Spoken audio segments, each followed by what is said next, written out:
हर हर महादेव, जय श्री राम। आज हम बात करेंगे उस खतरनाक कानून की जो अपने ही देश में, अपनी ही धरती पर हिंदुओं के साथ कितना भेदभाव करती है। ये सरकारें कानून कितना भेदभाव करती है। हिंदुओं को खत्म करने के लिए रिश्ते पहले खत्म कर दिए 2005 एक्ट बनाकर भाई बहनों के। और अब विवाह में भी, शादी विवाह में भी आपको समझना चाहिए कि आपका क्या कानून है और मुसलमानों का क्या कानून है। जब संविधान सबके लिए समान है तो फिर सभी के लिए समान होना चाहिए ना, हिंदू, सिख, बौद्ध, ईसाई, मुसलमान। मैं ये थोड़ी कहता हूँ कि भाई एक के लिए, लेकिन आप हिंदुओं को ही टारगेट किया गया। हिंदू, बौद्ध, सिख, जैनों को टारगेट किया गया है, बाकी मुसलमानों को छोड़ा गया। ये आपको जागने का, समझने का विषय है। आप फिर भी अगर उसका झंडा उठा के घूम फिर रहे हो तो फिर आपकी मर्जी। आपको खत्म करने के लिए कितने कानून बनाए गए। अभी आपने सुना, देखा बंगाल में, बांग्लादेश में क्या हुआ, हिंदू को जिंदा जला दिया गया, वो भी आदिवासी था, लेकिन उसकी कोई आवाज नहीं उठा था। लेकिन यहाँ भारत में कुछ अगर दूसरा हो जाए यहाँ कितने क्या हो जाता है। तो आपको ये सोचना चाहिए, हिंदुओं को जागना चाहिए। भारत में हिंदू विवाह अधिनियम 1955 और मुस्लिम पर्सनल लॉ बोर्ड 1900 वो शरीयत के उनके धर्म के अनुसार, शरीयत के अनुसार कानून बनाता। और अपना कानून हमारे भागवत के धर्म के अनुसार नहीं बनता, केवल अपना कानून संविधान के अनुसार बनता है। संविधान के अनुसार हिंदू चलता है, मतलब संविधान हिंदुओं के लिए बना है, मुसलमानों के लिए नहीं बना। केवल बौद्ध, सिख, जैन और हिंदू के लिए ही कानून संविधान बना, ये बाकी के लिए नहीं बना। तो आइए इस पर अपन नजर डालते हैं कि इसमें क्या क्या फर्क है। हिंदू अधिनियम विवाह 1955 के अनुसार इसमें एक धार्मिक संस्कार माना जाता है और पवित्र वैदिक मंत्रों को रीति रिवाज के साथ संपन्न होता है। लेकिन मुस्लिम शरीयत के अनुसार ऐसा नहीं होता। उसमें दो व्यक्तियों के बीच की आपस में रजामंदी को विवाह माना जाता है, जिसको कबूल, एक शर्त होती है, प्रस्ताव होता है, कबूल स्वीकृति के अनुसार उसको माना जाता है। इसमें कोई संस्कार या कोई भी वो नहीं होता, केवल वो होता है हाँ तेरे को कबूल है, जो हाँ कबूल, बस उसको उनका विवाह माना जाता है। ये उनके शरीयत के अनुसार होता है, जबकि अपने ये इसमें ऐसा नहीं होता। बहु विवाह के बारे में क्या कहती है सरकार, क्या करती कानून, अपने बहु विवाह पर नहीं कर सकते। अब ये संविधान भी केवल हिंदुओं के लिए लागू, ये बहुत जरूरी आपको देखना चाहिए, शेयर भी करना चाहिए। अनिवार्य है, मोनोग्रामी अनिवार्य है, अधिनियम तहत बहु विवाह प्रतिबंधित है और दंडनीय अपराध है, केवल हिंदुओं के लिए भैया। किसके लिए? केवल हिंदुओं के लिए संविधान लागू है, बाकी किसी के लिए लागू नहीं है। हिंदुओं के लिए 4 विवाह करना गुनाह है, एक विवाह, सिर्फ एक विवाह संविधान सिर्फ हिंदुओं पे लागू है,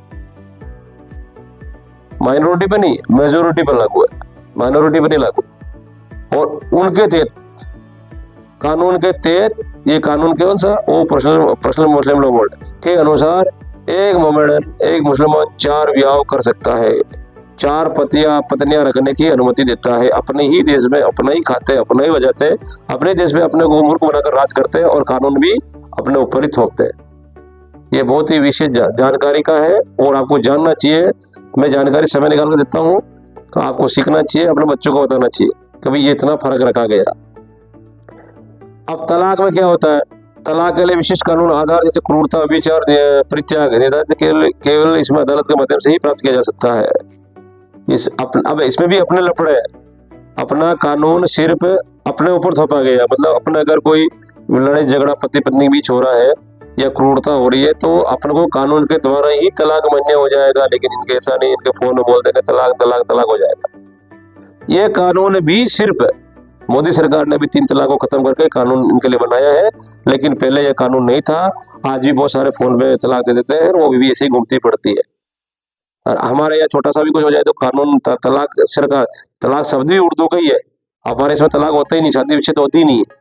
लेकिन ये विकृति आने के बाद में हिंदू को खत्म करने के लिए परंपरा अपनाई गई है, जो आपको जागना चाहिए, ठीक है, और सोचना चाहिए। गुजारा भत्ता, इसमें ऐसा गुजारा भत्ते में आपको परमानेंट मेंटेनेंस का प्रावधान है।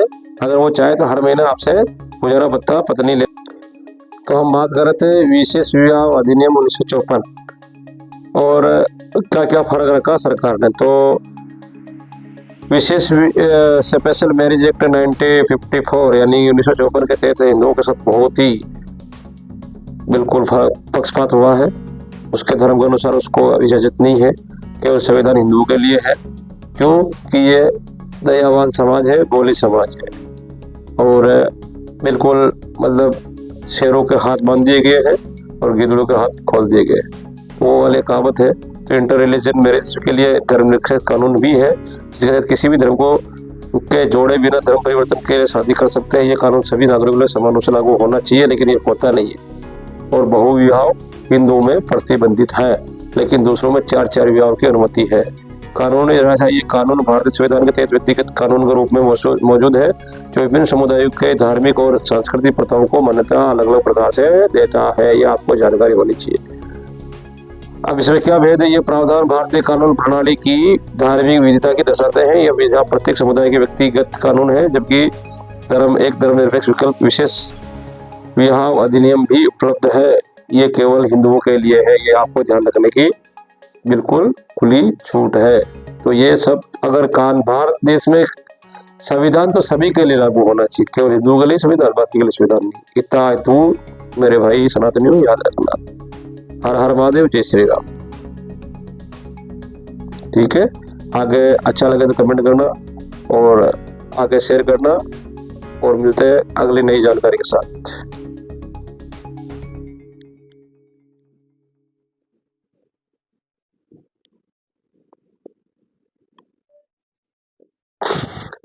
गुजारा भत्ता इसमें स्थायी रूप से परमानेंट हिंदुओं के लिए लागू होता है, इसमें मुख्य रूप से इनके लिए लागू नहीं होता। तो मतलब इसमें भी संविधान